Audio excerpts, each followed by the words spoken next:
do it on this side.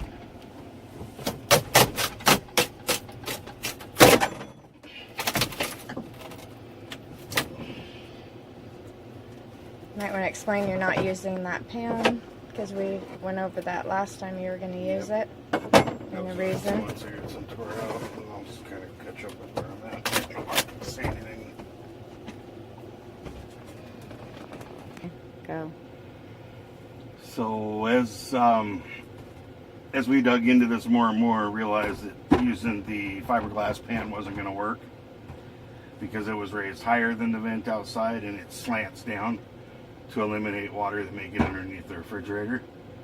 And if I dropped it down, it would have just ran that slant right into the wall rather than out the vent. And so the nice part is I only need to drop like an inch.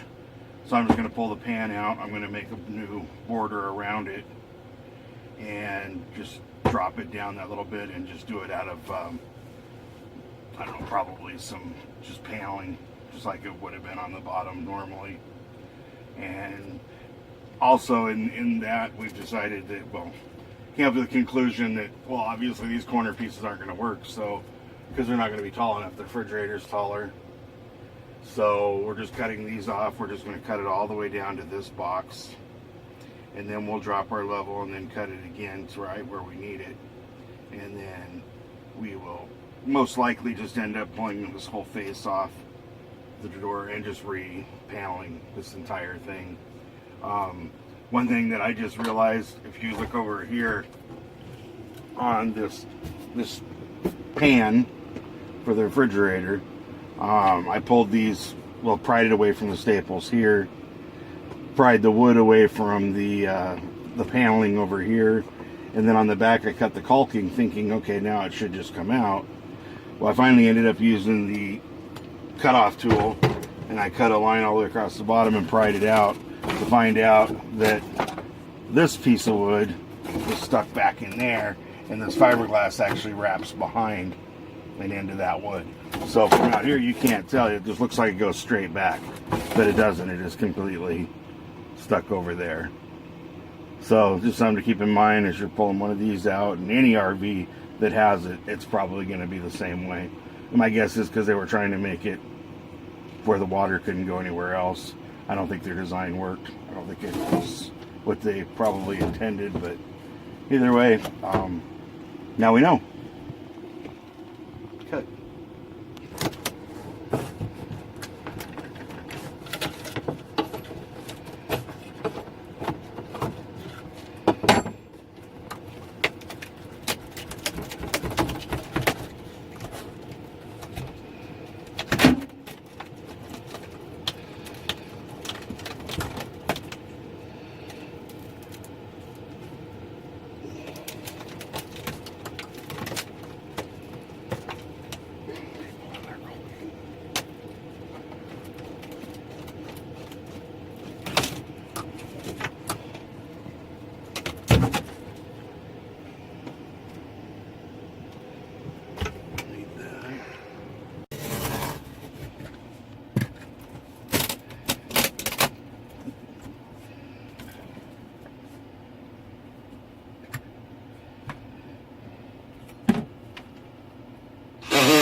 All right, so my question is, as I'm looking at this, you were talking about cutting this down to here, but you only need that much. What if you just cut it straight across there, and then you don't have to build it up as much and do as much work? That is the plan. I So that's why I cut these high. The paneling is going to get replaced all the way down because we can't splice the paneling. This I'm leaving it this height, and then we're going to make a nice line, but this paneling is going to have to come off so it all matches. So we'll take this paneling off. We're going to leave this frame together, but then we'll make a really, really nice line and take a lot of time with a sharp blade and cut just the inch that we need off of this face. Okay. Because we want to leave as much as we can. And then, like, we need to put this vent back in, but I hate the gold. I think the gold really, whenever I see gold, it reminds me of the 70s, 80s. So I want to put a different vent in there that looks a little more modern, whether it's just some screen or whatever we find that just kind of looks right. So the next question would be, what if we dropped it more and then had a little bit more space on top? Is that... We can. I mean, we have... quite a bit of... I mean, you can see where the furnace is. Mm-hmm. But I know there's also got to be some ventilation in there. Okay. So, I was thinking maybe dropping it 1.5 to 2 inches, just even to get an extra inch. So even if we wanted to slide some, folders or something underneath that we're trying to keep track of or something.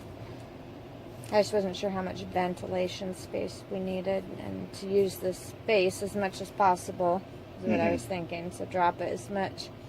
Well, this is the air intake. So as the furnace is in there, there's ventilation outside for the exhaust and all that stuff. This is where it sucks in the air and then pushes the air out of the tubes. Unlike one of the wall mounted where it just pushes the heat out right here, we have a vent here. We have a vent over here, so it pushes the heat 2 different directions. So with that, it takes a little more venting to make sure we're getting the right proper flow. Alrighty. Good. Question and answer time. Thank you, sir.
Forgot that one spot there.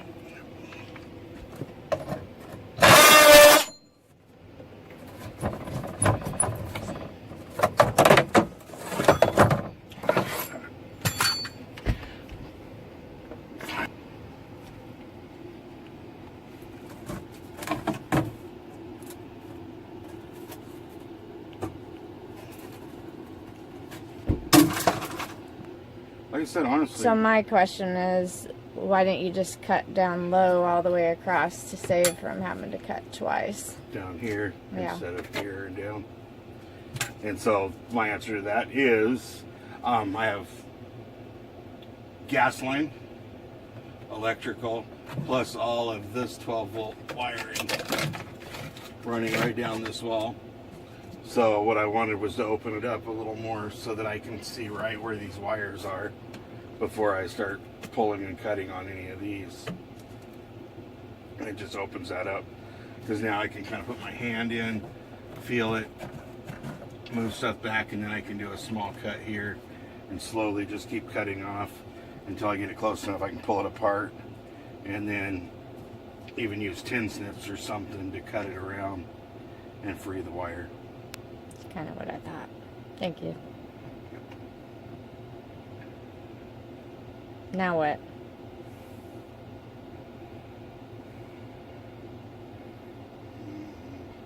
I think it's beer 30. Oh, you're still recording? Oh. Cut. You explain what you're doing?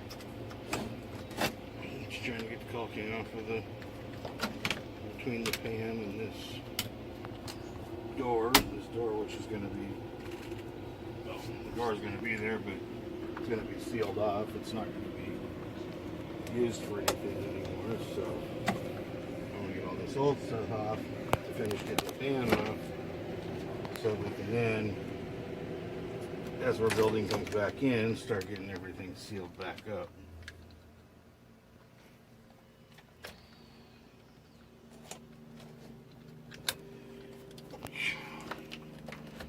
Over the years, a lot of people have really liked their bulking.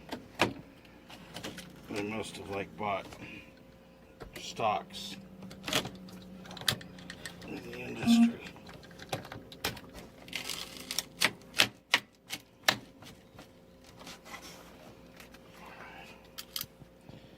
Okay, rolling.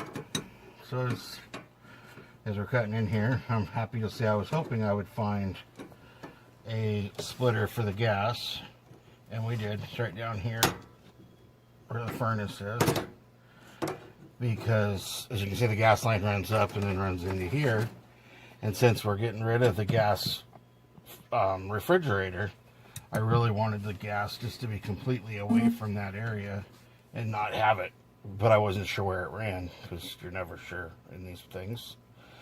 But happy to say we found it right here, so now we can just buy a cap, and we're going to be able to cap it right there, and it's going to be completely, if somebody should ever want to, they can reach through the cabinet down here and reach back to here. But because obviously this gas is running, I'm guessing down to the hot water tank, or actually probably right into the furnace here, and then this one was running to the refrigerator.